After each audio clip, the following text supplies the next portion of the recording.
여러분 반갑습니다. 이종찬 변호사입니다. 전세계 최초 구독자 참여형 1영상 컨텐츠 진행 중인데요. 어제 투표된 컨텐츠는 바로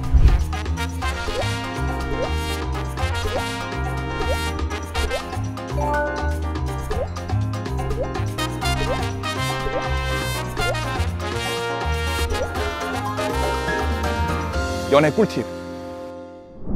첫 번째, 교회 내에서 스킨십 좀 하지 말자. 그러니까 이게 뭐 여러분들도 그렇게 생각할 수 있지 않습니까? 뭐 좀 연인 간에 손잡고 뭐 좀 이렇게 좀 이게 그런 스킨십이 좀 어떠냐. 물론 스킨십을 어느 정도까지 해야 되는지에 대한 각 개인의 기준이 다르고 그거에 따라서 이걸 뭐 어떤 것이 옳은 기준이다 이렇게 말씀을 드릴 수는 없습니다. 근데 제가 이제 얘기하는 거는 이제 우리가 어떤 스킨십 하는 거를 볼 때 이 두 사람이 교회와 예수님께 집중되어 있는 것보다는 뭔가 서로에게도 집중되어 있구나.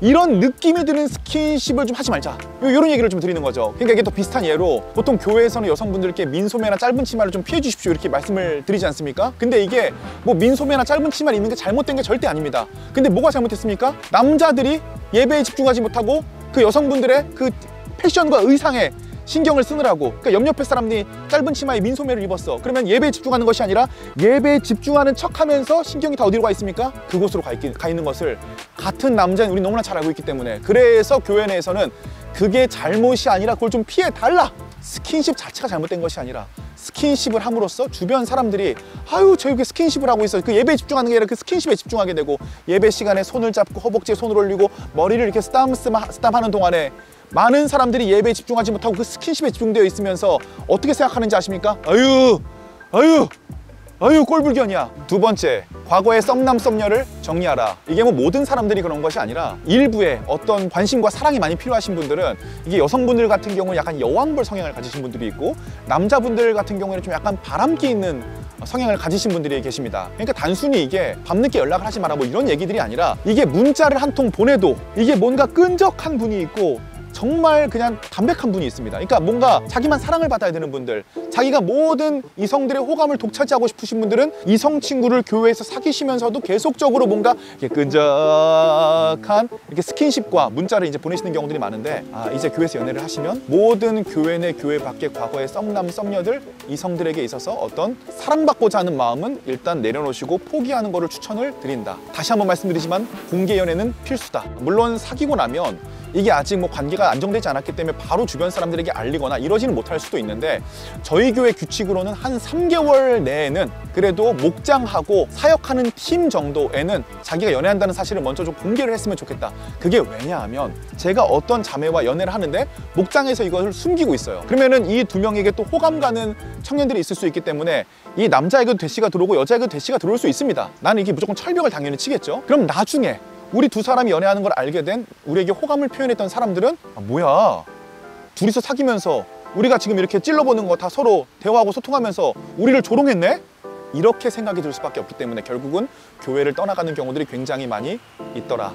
교회의 질서를 생각해서라도 다른 사람들을 배려해서라도 항상 공개 연애를 좀 부탁을 드리면서, 네 번째, 헤어진다면 어떻게 해야 되냐. 여러분께 말씀을 드리지만 이성에게 호감이 가는 거, 교회 내에서 연애하는 거, 교회 내에서 헤어지는 거는 절대로 이상한 일은 아닙니다. 어떻게 보면 매우 자연스러운 일인데, 교회다 보니까 하나님 앞에 이 과정을 어떻게 하느냐가 문제겠지요. 그래서 결론적으로 좋은 헤어짐이란 있을 수 없지만 어떻게 헤어지느냐에 대해서 얘기를 하려면 처음 시작과 연애의 과정이 하나님 앞에 진지하고 시간을 들이고 공을 들인 천천한 과정이어야 된다. 결론적으로는 시작과 과정이 진중하면 결론도 진중할 수밖에 없고, 그 결론 과정 중에 우리가 왜 헤어지게 됐는지, 우리가 어느 지점에서 합의를 이루지 못했는지를 대화하는 과정이 있을 수밖에 없더라. 합의를 통해서 아버지! 그런 경우 있잖아요. 갑작스럽게 오늘 확 좋아가지고 오늘 바로 사귀어.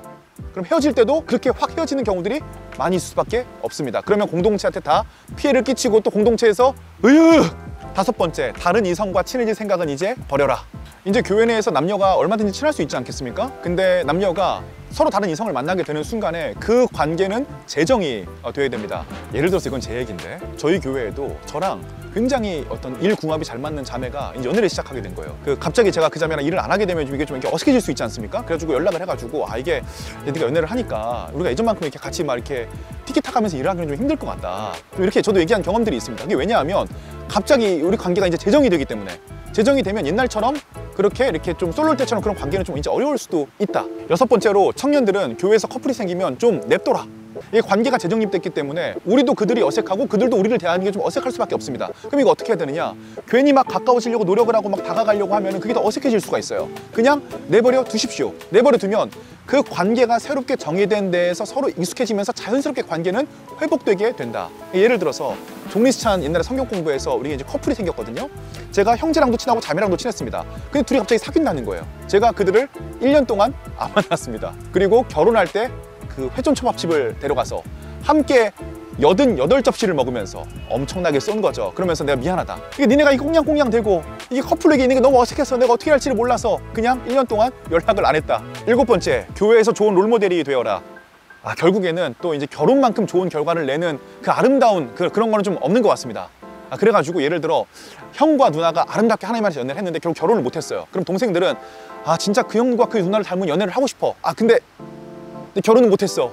이렇게 약간 좀 될 수밖에 없지 않습니까? 그래가지고 만날 때 일단 좋은 결혼을 하는 거를 전제로, 좋은 결혼으로 골인하는 거를 전제로 만난다면 그 과정들이 훨씬 더 공동체 보기에 아름다울 수 있고, 그런 면에서 빨리 우리 공동체에서 연애하는 커플들도 결혼을 해야 됩니다. 모범적으로 결혼하는 커플이 한 커플 나오면 교회의 연애의 분위기가 바뀌기 시작한다. 사역에 쏟는 열정만큼 이성 친구에게도 열정을 쏟아라. 난 이렇게 사역을 이렇게 열심히 하는데 왜 내 여자친구는 나를 안 알아주지? 우리 오빠는 사역하느라 나에게는 관심이 없어. 그럼 결론적으로 솔루션을 말씀을 드리겠습니다. 서로가 내가 원하는 바가 아닌 예수님 안에서 상대방이 원하는 것을 배려해 줄 수 있도록 하고, 또 데이트를 할 때는 저 사람이 원하는 것에 정말 집중될 수 있도록 그 사람을 배려하고 신경을 써줘라.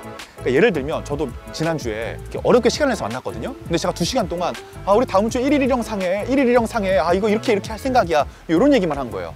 헤어질 때 이야기를 하는 겁니다. 오빠 사실 내가 오늘 좀 섭섭했어. 오빠가 밤늦게 시간 내줘서 보러 온 건 좋았는데 얘기가 주로 오빠의 사역에 관한 얘기였어. 그때 제가 아차 깨달았습니다. 나는 내가 원하는 걸 이 사람에게 해주려고 노력을 한 거예요. 그게 아니라 1시간, 2시간이라도 정말 이 사람에게 내가 확실하게 집중하고 있다는 걸 보여줄 수 있다면 사역을 하는 만큼 연인에게도 집중을 했으면 좋겠다. 반대로 이야기하면 이성 친구에게 쏟는 열정만큼 사역에도 열정을 쏟아라 라는 얘기가 됩니다. 9번째, 만나기 전 기도는 필수다. 그냥 썸을 시작할 때, 고백을 할 때, 데이트를 시작할 때, 만나는 모든 과정 중에 기도는 필수입니다. 그냥 이건 여러분들 더 이상의 얘기는 생략하겠습니다. 하나님 안에 서 있으려는 필사적인 노력이 필요하다. 어두운 데로 가지 마라, 스킨십은 어디까지 해라, 이런 게 중요한 게 아니라 그냥 연인 두 사람이 서로만 바라보는 게 아니라 하나님 앞에 서 있으려는 정말 필사적인 노력들이 필요합니다. 연애 초반 중반에는요, 서로가 너무 좋으니까 그냥 서로만 바라보는 건 사실 이상한 게 아니라 굉장히 자연스럽고 당연한 겁니다. 그럼에도 불구하고 하나님 앞에 우리 관계가 올바로 서 있으려고 노력하는 부분은 굉장히 당연한 노력이라고 저는 생각을 하거든요. 오빠, 우리 요즘 너무 두 사람에게만 집중된 것 같아. 우리 너무 요즘 서로만 바라봤어. 좀 큐티하고 기도하는 시간을 서로 갖는 게 어떨까? 11번째, 교회 내 연애는 신중하고 또 신중해라. 이게 우리에게 너무 급격한 이성적인 끌림을 주는 그 사람은 굉장히 이게 보편적으로 말할 수는 없지만 좀 뭐랄까요, 좀 약간 그 인스턴트일 확률이 높습니다. 어떤 책임감과 저 사람에 대한 의무는 버리게 하고 어떤 이 말초적인 이 신경을 자극하는 굉장히 성적 매력을 가진 사람들이 있거든요.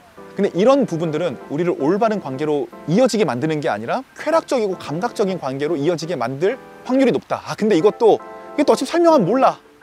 이게 또 그걸 또 경험해봐야 되는 사람들이 또 있을 수 있습니다. 이게 좀 안타까운 경우인데 또 물려봐야 돼, 당해봐야 돼. 그래야 이 뼛속 깊숙이 DNA에 12번째, 득달같이 달려들지 좀 마라. 이 교회 내에서도 여러분들 이쁜 자매, 잘생긴 청년 오잖아요. 이성들이 그냥 다 온 신경을 가지고 득달같이 어떻게든 기회를 호시탐탐 보면서 달려들려고 노력을 합니다. 상대방을 정말 배려를 한다면 상대방이 교회에 잘 적응할 수 있도록 시간과 텀을 주는 것이 굉장히 중요합니다.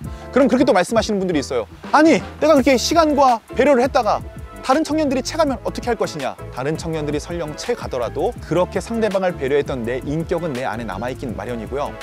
그 인격을 가지고 있다면 미래에 더 좋은 인연을 만날 수 있을 거라고 저는 확신합니다. Don't worry, 너희 연애 걱정하지 마. 다 되게 돼 있어. 나를 보면서 위로를 받아. 38살이야. 우리 교회 내에서 연애하시는 분들은 잘 지금처럼 하나님 앞에 연애하셨으면 좋겠고요. 또 연애하지 못하는 분들도 괜찮습니다. 곧 생길 거거든요. 하나님 안에서 연애할 준비를 잘 하셨으면 좋겠고, 우리가 함께 1일 영상 계속하고 있습니다. 댓글창에 가장 많은 좋아요가 찍힌 영상을 가지고 내일 또 새로운 영상을 찍을 거니까요. 신중하게 상의하시고 투표해 주셨으면 좋겠습니다. 그리고 얘네들이 정말 사역 잘한다 느끼신다면 후원도 좀 부탁드리도록 하겠습니다. 전 또 내일 영상으로 돌아오도록 하겠습니다. 피스.